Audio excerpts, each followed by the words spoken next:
La première nuit du mois béni de Ramadan, les portes du paradis s'ouvrent grandement, laissant entrer une lumière céleste inégalée.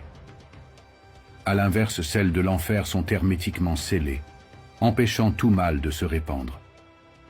Quant aux shaytans et aux djinns les plus rebelles, ils sont enchaînés, incapables de semer la discorde parmi les humains. Mais ce n'est que le début. Ramadan, le sultan des 11 mois, recèle des mystères fascinants que peu connaissent. Des récits bouleversants existent.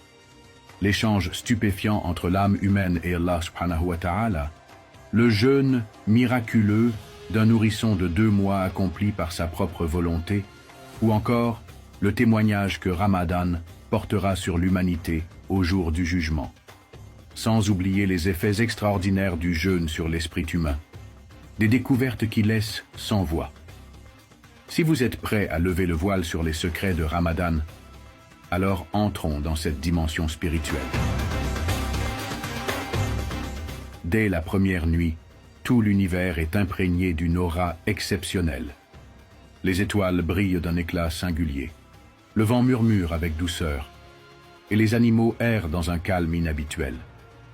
Comme si toute la création avait conscience de l'arrivée de ce mois béni, Allah subhanahu wa ta'ala s'adresse alors à Redouane, l'ange gardien du paradis, connu pour sa loyauté absolue et son obéissance inébranlable aux ordres divins. Avec un profond respect, Redouane s'incline et répond « Me voici à ton service, ô mon Seigneur. » Alors Allah subhanahu wa ta'ala lui ordonne « Préparez et embellissez le paradis pour les croyants jeûneurs de la communauté de Muhammad et gardez-en les portes grandes ouvertes jusqu'à la fin de Ramadan. » Ressentant une immense joie d'accomplir un ordre aussi noble, Redouane rassemble aussitôt une équipe d'anges dévoués. Sans relâche, ils œuvrent à orner le paradis de splendeurs inégalées, honorant ainsi ceux qui se consacrent au jeûne et à l'adoration. Ensuite, Allah subhanahu wa ta'ala appelle Malik, le gardien du feu.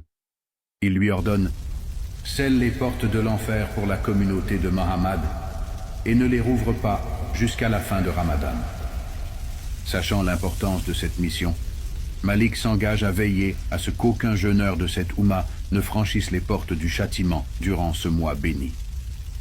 Puis Allah subhanahu wa ta'ala interpelle Jibril alayhi salam, l'archange chargé de transmettre la révélation au prophète. Jibril, étant le plus sage des anges et un serviteur ardent d'Allah subhanahu wa ta'ala, s'exclame avec humilité « Ordonne-moi ce que tu veux, ô mon Seigneur. » Alors Allah azza wa jalla lui confie une mission. Descends sur terre et veille à ce que les shaytans rebelles ne troublent ni le jeûne ni les adorations des croyants de Muhammad. Jibril sait que les shaytans, frustrés par leur enchaînement, tentent malgré tout d'égarer les croyants pendant Ramadan. Sans tarder, il descend sur terre et met un terme à leur manigance, empêchant toute perturbation dans les prières et le jeûne des serviteurs sincères d'Allah subhanahu wa ta'ala.